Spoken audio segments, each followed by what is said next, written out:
সব কিছু বেশ ভালোই চলছিল। দিনটা ছিল বুধবার, যেদিনকে আমরা চিন্তা ভাবনা করেছিলাম যে আজকে আলুগুলো তুলবো। আমিও বেশ কয়েকজনকে পেয়েছি, মানে 3জন লেবার পেয়েছিলাম। তো সেদিন আমরা ভাবছিলাম যে আজকে আলুটা তুলবো। তো ওই দিন আমরা এই যে আলু তুলছিলাম, 3টা লেবার ছিল, আমি ছিলাম, আর এদিকে আমার ভাসুরকে নিয়েছিলাম নাঙ্গল টানার জন্য।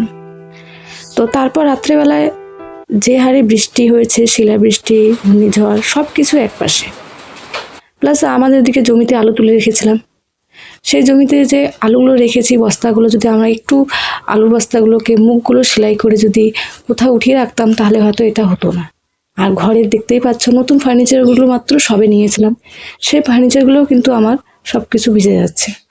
হাজব্যান্ড ওখানে দাঁড়িয়ে আছে খাটের উপর, টিনগুলো ধরছে, এদিকে বাবু লাইট দেখাচ্ছে, এদিকে আমি আছি ম্যাট্রেসটা সরিয়ে আর এক পাশে রেখেছি।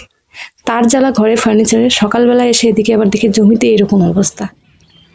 দেখতেই পাচ্ছ, এই ভিডিওটা কিন্তু আমার অনেক আগেকার ছিল, রোজার সময়, যখন হাজব্যান্ড ছিল রোজা, আমি তো ছিলাম না, আমার শরীর ভালো ছিল না।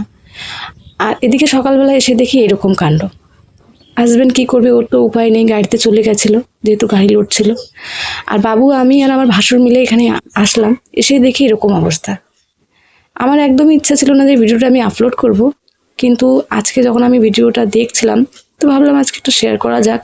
আর লিটারেলি বলতে গেলে আমার চোখের কান্নাই থামছিল না এটা দেখার পর। আলুও খুব ভালোই ফলেছিল, খুব সুন্দর আলু হয়েছে, আল্লাহ জি আমাদের যা দিয়েছে অনেক ভালো দিয়েছে। এই আলু তোলাটা যদি আমরা 1 সপ্তাহ আগে তুলতাম, বা যদি লেবার পেতাম, তাহলে হয়তো এই দিনটা আজকে আমায় দেখতে হতো না, এভাবে আমাকে কুড়িয়ে কুড়িয়ে আলুগুলো নিতে হতো না। আলুর বস্তা প্রায় অর্ধেক আলু পড়ে গেছে বস্তা থেকে। আর এগুলোকে এখন জলের ভিতর থেকে, মানে যেভাবে মানুষ মাছ মারে আর কি, সেভাবে এখন আলুগুলোকে আমাকে নিতে হচ্ছে। তো এগুলোকে ভালোভাবে ধুয়ে আবার বস্তার মধ্যে ঢালছি, এগুলোকে আবার এখন মুখ সেলাই করব। তারপর আবার বিকেলবেলা যখন হাজব্যান্ড গাড়ি থেকে আসবে, তখন এগুলোকে আবার অন্য জায়গায় সরিয়ে রাখা হবে। তো এরকম দিন যেন আল্লাহ কাউকে কোনোদিনও না দেয়।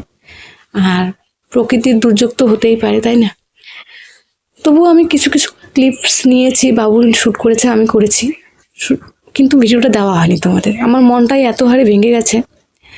লাল আলু হয়েছে, খুব সুন্দর। যদি দাম থাকতো, বা হয়তো যদি বৃষ্টি না হতো, বা এরকম যদি না হতো, তাহলে কিন্তু আমরা বেশ ভালোই আমরা আলুগুলোকে রাখতে পারতাম। কিন্তু এত খাটনির পরেও কিন্তু আমরা আলুগুলোকে রাখতে পারিনি, জানো। এই জমিটা দেখতে পাচ্ছ, এই জমিটাতে কিন্তু পুরোটা আলু আমরা তুলে রাখতে পারিনি। শুধু প্রথম দিন, মানে কালকেই তুলেছিলাম। 3টে লেবার আর আমি কতগুলোই বা তুলবো, ওরা ছিল সবাই রোজা, আমি ছিলাম না। তো রোজা রেখেই বা মানুষ কত তুলবে। তো যাও তুলেছে, তো অনেক ভালোই তুলেছে। এখানে মোট 47 প্যাকেট আলু ছিল। জমিটা পুরোপুরিভাবে তোলাও হয়নি, মানে এখানে 5 পোয়া মাটিতে বলতে গেলে আধা বিঘে মাটি তোলা হয়েছে, বাকি 3 পোয়া মাটি কিন্তু রয়ে গেছে তোলার। দেখতেই পাচ্ছ, মনে হচ্ছে যেমন নদী, এটা কিন্তু নদী এককালীন ছিল। তো যার জন্য এইভাবে বৃষ্টি হওয়ার কারণে জল জমে আছে। আমরা যখন এসেছিলাম তখন বাজে 10টা, আর হাজব্যান্ড তো ভোরবেলায় মানে এসেই দেখে গেছিলো। তারপর আলুগুলো কেটে দিয়েছে। এখন আমরা চলে যাচ্ছি বাড়ি, মানে আলুর বস্তাগুলোর মুখগুলো সেলাই করে এখন আমরা বাড়ি যাচ্ছি। এখন বাজে প্রায় ওই 1টা। বাড়িতে না রান্না বান্না কাজকর্ম কিছুই ছাড়িনি। কালকে রাতে তো তোমাদের দেখেছিলাম আমার ঘরের অবস্থা কি হয়েছিল। আর এদিকে কিন্তু বাবু আবার আলটাকে একটু কেটে দিল, কিন্তু আলটা কেটে দিয়ে লাভটাই বা কি, ডাঙ্গির পাত তো পুরো ফুলে ফেপে আছে, যেহেতু ডাঙ্গির পাড়েই আমাদের জমি। তো এখন চলে যাচ্ছি আমরা বাড়ি। ওই যে ভাসুর সামনে, আর বাবু হচ্ছে পেছনে, ও সাইকেল নিয়ে এসেছে, ও সাইকেলে করে বাড়ি যাবে। ছেলেটাকেও আমরা একটু মানে কাজে কর্মের থেকে একটু নিস্তার দিচ্ছি না। কী বা করবে, ও জানে যে বাবা বাড়িতে নেই, মা একাই কী করবে, ওইভাবে কিন্তু ছেলেটাও আমার কিন্তু কম কষ্ট করে না। কিন্তু তা সত্ত্বেও কিন্তু আমরা এই যে জমিতে কৃষিকাজগুলো করি, 2025 সাল থেকে শুরু হয়েছে, 2026 সাল অবধিও আমাদের এরকমই যাচ্ছে। কোনো জমিতে মানে কৃষি করেই কিন্তু আমরা লাভবান হচ্ছি না, বরঞ্চ লস হচ্ছে। শরীরে খাটনি তো আছে, এভাবে না খেয়ে না ঘুমিয়ে না, মানে এত পরিশ্রম করে কিন্তু আমরা ঠিকঠাক মতো আমরা কিন্তু যে কৃষিটা করি তার কিন্তু আমরা লাভ পাচ্ছি না।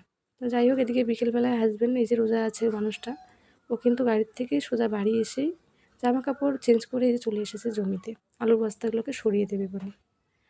তো এখানে ভাসুরকে নিয়ে এসেছে, ওনাকে নিয়ে এসে কিন্তু এখানেও আলুর বস্তাগুলোকে সরাচ্ছে আর কি। আর আলুর বস্তাগুলো ভিজে গেছে না, প্রচণ্ড কিন্তু ওজন হয়ে গেছে।